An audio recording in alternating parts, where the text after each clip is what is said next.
श्री स्वामी समर्थ. जय जय स्वामी समर्थ. श्री स्वामी समर्थ. जय जय स्वामी समर्थ.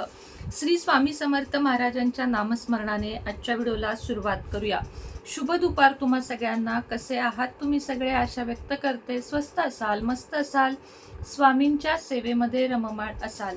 बऱ्याच जणांची अशी रिक्वेस्ट आहे किंवा असं मागणं आहे की ताई आम्हाला तुम्ही सेवा उपाय अशा देत जा ज्या आम्ही घरच्या घरी करू पण शकू आणि त्याला जास्त खर्च पण नाहीये. आणि अगदी बरोबर आहे. सामान्य परिस्थितीतील प्रत्येक लोक वस्तू घेऊनच सेवा करू शकतात का? तर बिलकुल नाही. काहींना घरातल्या घरात ग्रंथ आणून, जे मात्र 20-30 रुपयामध्ये ग्रंथ असतात, मात्र त्या सेवा अतिशय उच्च कोटीच्या, फायदेशीर, आपल्या अडचणी सोडवणाऱ्या अशा अनेक सेवा उपाय आहेत ज्या तुम्ही करून तुमच्या आयुष्यामध्ये खूप चांगले बदल घडवू शकता. तर आपण आज त्यातीलच एका सेवेविषयी बोलणार आहोत.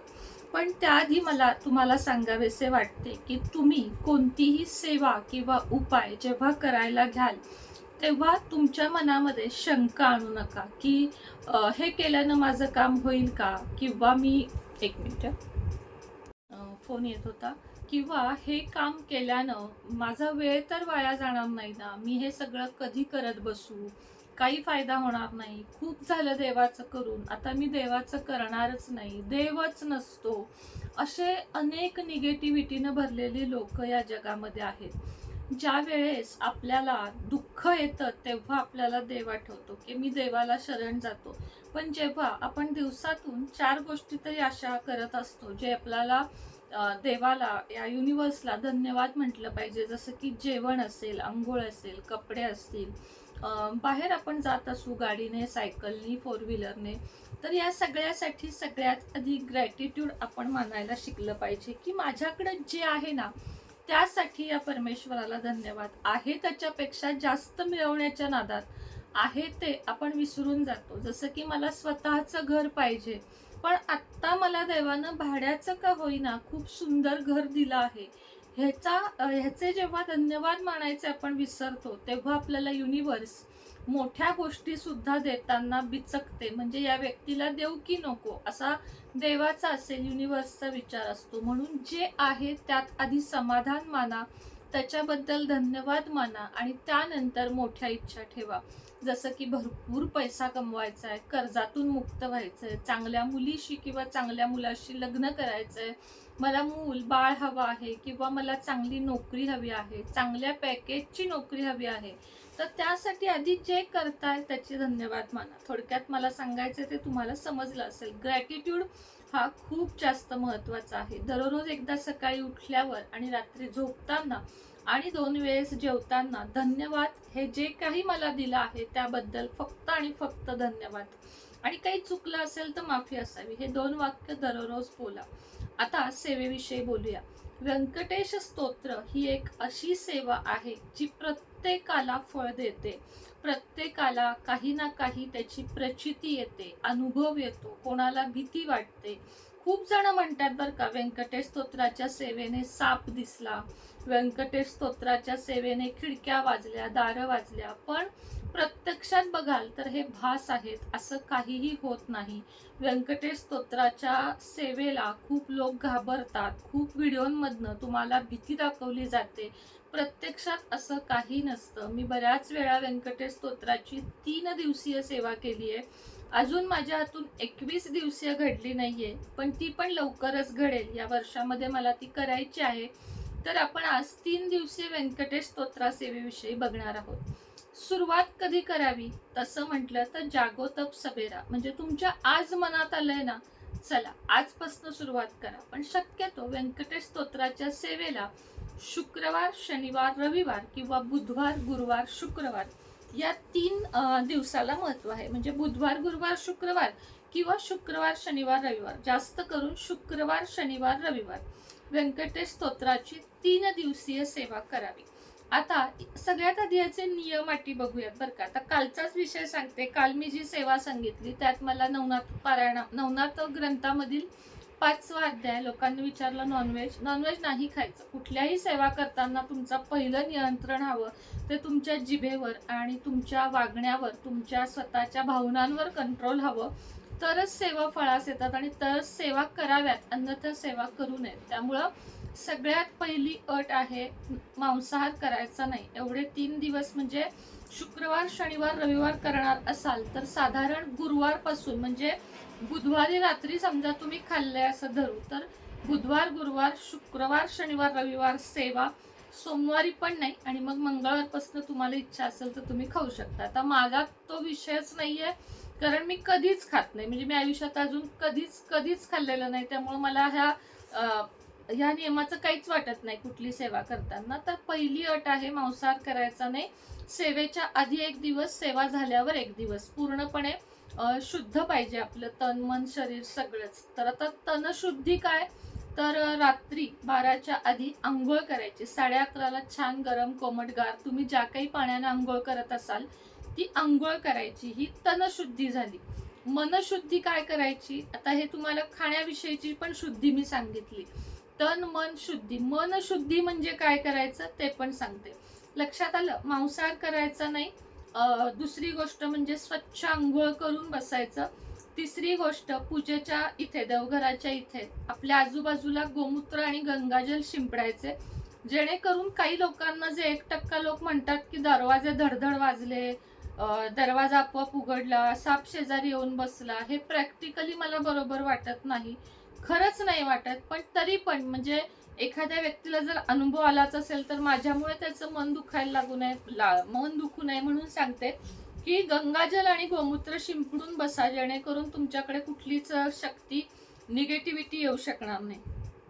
त्याच्या पुढची गोष्ट म्हणजे मांसाहार करायचा नाही, ब्रह्मचर्य पाळायचे. जसं तुम्हाला मांसाहाराच्या बाबतीत सांगितलं तसंच ब्रह्मचर्याच्या बाबतीत सेवेआधी 1 दिवस, सेवेनंतर 1 दिवस ही तनशुद्धी आपल्याला करायचीच आहे. रात्री 11:30ला आंघोळ करावी. अंगामध्ये निळ्या रंगाचे वस्त्र घालावेत. शक्यतो या सेवेला निळ्याच रंगाचे वस्त्र घालतात. असतील तर, नसेल तर जबरदस्तीनं विकत आणायचे नाहीत. फक्त काळे घालू नका, बाकी कोणत्याही रंगाचे घालू शकता. बसायला निळे आसन घ्यावे. निळे आसन म्हणजे काय, तर एक ब्लाउज पीस घ्यावा निळ्या रंगाचा, त्याच्यावर बसलं तरी चालेल.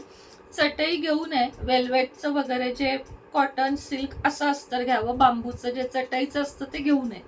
त्यानंतर निळं वस्त्र जर देवघरात ठेवता आलं तुम्हाला तरीही चांगलं आहे. भगवान विष्णूंची मूर्ती ठेवायची देवघराच्या इथं. नसेल तर तुम्ही आपल्याकडून मागवून घ्या, मग सेवा करा तुम्ही, चालेल. व्यंकटेश भगवानांची आपण काय करायची, मूर्ती ठेवायची. त्यानंतर अभिषेक वगैरे नाही करायचा, तो सकाळीच करून घ्यायचा. तुपाचा 1 दिवा लावायचा, तेलाचा 1 दिवा लावायचा. समयी जे तुमची पूर्ण सेवा होईपर्यंत टिकून राहिलं पाहिजे असा तुपाचा, तेलाचा दिवा लावायचा. फुलं वाहून घ्यायची भगवान विष्णूंना. निळं फुल असेल, ह्याचं काय म्हणतात त्याला, गोकर्णच म्हणतात, हा, ते असेल चांगलं, नसेल लाल वाहिलं तरीही चालेल. सुरुवात करायची. 1 वेळा स्वामीस्तवन म्हणायचं. 1 माळ श्री स्वामी समर्थांची म्हणायची. श्री स्वामी समर्थ हा जप करायचा. 1 माळ गायत्री मंत्र म्हणायचा आणि 1 माळ तुम्हाला ओम नमो भगवते वासुदेवाय नमः या मंत्राचा म्हणायचा. ताई, आम्हाला 1 माळ शक्य नाही. खरं तर 3 दिवसच सांगितले, त्यामुळे हे सगळं शक्य झालं पाहिजे. पण काही कारणानं नसेल शक्य तर 21 वेळा तरी किमान म्हणायचं. धूप दीप लावून घ्यायचा. केस धुवायचा. मेन म्हणजे केस धुवायचे, ते मोकळे सोडायचे नाहीत, त्यातनं पाणी ठिबकलं नाही पाहिजे. स्वच्छ कोरडे पुसून त्याला क्लिप लावा आणि मग बसा. जेंट्स असाल तर प्रश्नच येत नाही, डोक्यावर टोपी घालू शकता. स्त्रियांनी सुद्धा व्यवस्थित पंजाबी ड्रेस, ओढणी घालून बसावं. निळा असेल चांगलं, निळा नसेल तर काळा रंग सोडून आणि स्वच्छ सुंदर म्हणजे स्वच्छ चांगला ड्रेस घालून बसावं. ही सगळी आधीची सेवा झाली की व्यंकटेश स्तोत्र वाचायला सुरुवात करावं. आता मराठीमधील वाचाल तर तुम्हाला किमान 4-4.5 तास लागतात. पण संस्कृत मधलं जर आपण वाचू व्यंकटेशो वासुदेवा तर ते प्रद्युम्नोमित विक्रमः, तर तुम्हाला साधारण एकदा वाचायला 7 मिनिट पुरेसे होतात. नवीन असाल वाचायला तर 15 मिनिटं. मग तुम्हाला जे हवं ते, मराठीतलं हवं असेल तर मराठीचा पण छोटा ग्रंथ मिळतो, संस्कृतचा पण मिळतो. पण बघा, मराठी वाचायला 4 तास म्हणजे पहाट होते. संस्कृत मधलं तुम्ही 1-1.5 तासात वाचून मोकळं होता. वाचन सुरुवात करायची. उच्चार स्पष्ट, जोरात वाचायचे. 21 वेळा वाचायचे. जरी तुम्ही मराठी वाचलं तरी 21 वेळा आणि संस्कृत मधलं वाचलं तरीही 21 वेळाच वाचायचं. ताई वाचता येत नाही, ऐकू का? नाही, ह्याला हा पर्याय नाहीये. ही सेवा अशीच आहे की आपल्याला वाचनच करायचं आहे. त्याचे नाद घरामध्ये घुमले पाहिजेत. आपल्या घरातील सगळी निगेटिव्हिटी, ताकद, वाईट शक्ती सगळं दूर होतं. आणि हो, ज्यावेळेस तुम्ही सेवेला बसणार आहात तेव्हा संकल्प सोडायचा. जेव्हा मी नेहमी सांगते तुम्हाला, संकल्पाशिवाय कुठलीच सेवा पूर्ण होत नाही. संकल्प सोडायचा. संकल्प सोडायचा म्हणजे हातात पाणी, अक्षता, फूल घ्यायचे, तुमचं नाव, मी सुनेत्रा, माझं गोत्र, तुम्हाला गोत्र माहित नसेल, माझं गोत्र काश्यप, आता मी कोल्हापूरमधून या तारखेला या दिवशी ही सेवा या इच्छेसाठी करत आहे आणि माझी ही इच्छा पूर्ण करावी आणि सेवा निर्विघ्नपणे पार पाडून घ्यावी आणि तुम्हाला हे करायचे, पाणी सोडायचे. झाला हा संकल्प. त्यानंतर या सगळ्या सेवा 21 वेळा वाचन करून झाल्यानंतर आरती करायची आठवणीने. त्या पुस्तकातच मागच्या साईडला आरती आहे. आणि प्रसाद दाखवायचा. प्रसाद काय दाखवायचा? 3 दिवस तुम्ही बेसनाचे लाडू दाखवू शकता. एक 5-6 लाडू करून ठेवा. तेच नैवेद्य, 2 आज, 2 उद्या, 2 परवा, आणि मग ते सेवा झाल्यावर ते 2 लाडू तुम्ही खाऊ शकता.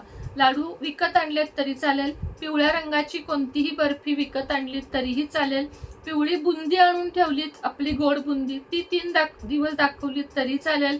साखरेचा नैवेद्य दाखवलात तरी चालेल. गुळाचा नैवेद्य दाखवलात तरी चालेल. दूध साखरेचा नैवेद्य दाखवलात तरी चालेल, पण नैवेद्य दाखवायचा. 3ऱ्या दिवशीपर्यंत तुम्हाला अनुभव काय येतो सांगते. माझा स्वतःचा अनुभव सांगते की मला फक्त सुंदर असे वासुदेवाचे, कृष्णाचे म्हणाल तर पिवळ्या धोतरातले पाय असे दिसत होते, ज्यामध्ये मोठे मोठे वाळे होते. आणि 3ऱ्या दिवशी शंखाचा आवाज आला मला.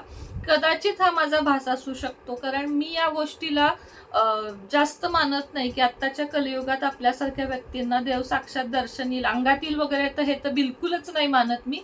पण साक्षात दर्शन दिल ह्याला सुद्धा मी कमी मानते. पण मी एवढी मनापासून ती सेवा केली होती की मला तसे पाय दिसले होते. बाकी कुठलीही भीती, कुठला साप, कुठं धडधड वाजत होतं, कुठं खिडक्या वाजत होत्या, दरवाजे आपटत होते, असलं काही झालं नाही आणि ते होणार पण नाही. भांडी पडतात, हे अशक्य आहे बरं का, अगदी अशक्य आहे. हे काही हॉरर आपण काही करत नाहीये की अशा गोष्टी व्हायला. त्यामुळे सेवा करताना असली भीतीच काढून टाका मनातनं की काहीतरी होईल, सापच दिसेल. काही होत नाही, काही होत नाही. मुका जीव, मुका प्राणी असा अचानक आपल्या घरामध्ये दरवाजा वगैरे उघडा नसताना येऊच शकत नाही. सेफ्टी डोअर वगैरे लावा आणि त्यातनंही आला तर त्या मुक्या जीवाकडे तुम्ही तुमचं संरक्षण करा, त्याला त्रास देऊ नका. हे पण मी सांगेन तुम्हाला. आलाच समजा तर त्याला कुठलाही त्रास देऊ नका. सर्पमित्र बोलवा, त्यांना घेऊन जायला लावा किंवा घरातून बाहेर काढण्याचा प्रयत्न करा.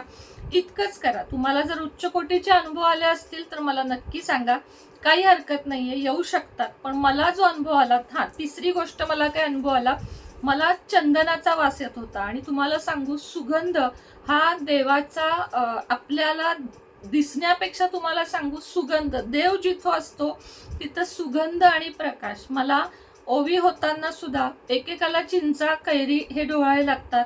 मला खरं खोटं नाही सांगत मी, स्वामीं शपथ, की मला सतत मोगऱ्याच्या फुलांचा, गुलाबाचा, सेंटचा असा सुगंध घ्यावा वाटायचा. हे माझे डोळे होते. म्हणजे देव जिथं असतो तिथं साक्षात, म्हणजे तुम्हाला असं वाटेल की किती अत्तर आहे तिथं किंवा किती काय आहे. हा सुगंध मला आजही बऱ्याचदा येतो जेव्हा मी सेवेला बसते. तर हा माझा स्वतःचा अनुभव आहे आणि हा खूप मोठा अनुभव आहे. हा मी तुम्हाला शब्दात नाही सांगू शकत. जेव्हा आपल्या आजूबाजूला तशा प्रकारचं काही नसतं, उदबत्ती, धूपदीप, पण आपल्याला सुगंधानं असं डोकं शांत होतं आपलं. खूप आश्चर्य वाटतं आपल्याला. असा मोठा अनुभव मला आतापर्यंत आलेला आहे आणि हा माझ्यासाठी खूप मोठा आहे. मला ना कधी, मी तुम्हाला कायम सांगते, फुल पडणं वगैरे हे असलं काही मी मानत नाही. पण हे जे आहे ना, जिथं देव तिथं सुगंध, जिथं देव तिथं प्रकाश. आणि आपण समजा जर आपल्याला कधी देव दिसला तर आपल्या डोळ्यांमध्ये एवढी ताकदच नाहीये की आपण देवांना सामावू शकू आपल्या नजरेमध्ये. कारण तेवढे ते खूप मोठी गोष्ट आहे ही. म्हणजे देव म्हणजे एवढा मोठा प्रकाश की आपले डोळे पण नष्ट होतील. असे असतात देव. म्हणजे देव दिसणं एवढं साधी गोष्ट नाहीये. त्यामुळं सेवा आपण मूर्तीरूपी सेवा करतो. आपण भास करून जास्त घ्यायचे नाहीत. अनुभव प्रचिती वेगळे असतात आणि काय म्हणतात त्याला, चुकीच्या गोष्टी वेगळ्या असतात. म्हणजे अंधश्रद्धा वेगळ्या असतात की मला अंगात आलं, मला अंगात येऊन सांगितलं. काही नसतं तसं. हा, मात्र बाहेर बाधा वगैरे थोडं गाणगापूरमध्ये गेल्यापासून मी त्या गोष्टीला ना नाही असं म्हणायला घाबरते. मी खरं सांगते की मी तिथं जाऊन येईपर्यंत नेहमी असंच म्हणायचे की असलं काही नसतं, भूत असं काही नसतंच, शक्यच नाही. आज पण एक मन माझं तसं म्हणतं, जे खरं मन आहे. पण मग मी आठवते गाणगापूरचं ते चित्र आणि मी गप्प बसते की नको, असं म्हणायला नको. बरोबर आहे ना. त्याच्याला काही लोकांना माझ्या गप्पा मारलेल्या आवडतात, 1% असतात ज्यांना आवडत नाही विश्लेषण दिलेलं, तर त्यांनी फक्त तेवढं स्किप करून व्हिडिओ बघत जावा. अजून एक अक्षय तृतीया विशेष लक्ष्मी कुंचन पोटली ज्यांना हवी आहे त्यांनी खाली दिलेल्या नंबरवर संपर्क साधा. कुठलेही ब्रेसलेट हवेत तुमच्या अडचणीनुसार संपर्क साधा. माझ्याशी पेड कन्सल्टेशन हवं असेल तर 500 रुपये माझ्या याच नंबरला भरा आणि एक शंका एकच उपाय सांगितला जाईल. मला 2 दिवसाचा रिसेंट अनुभव सांगते की त्याच्या ताई होत्या. मान्य आहे माणूस अडचणीत असतं, पण मला पण वेळेची कमी आहे. त्या लेडीजनं चालू केलं ते पाऊण तास ती सगळं रडून रडून सांगत होती. एवढा वेळ तुम्ही पण विचार करा की आपल्या घरामध्ये आपण एवढा वेळ कुणाला अर्धा पाऊण तास रडून, एवढा वेळ कुणीच कुणाला पैसे देऊन सुद्धा देऊ शकत नाही. त्यामुळं मी हे नियम आत्ता काढलाय की एक शंका एक उपाय एक सेवा दिली जाईल. 500 रुपये भरून 5 ते 7 मिनिटं तुमच्याशी बोललं जाईल, त्याच्यावर नाही. त्याच्यावर मग मी मेसेजेस मधनं तुम्हाला सांगण्याचा प्रयत्न करेन. श्री स्वामी समर्थ.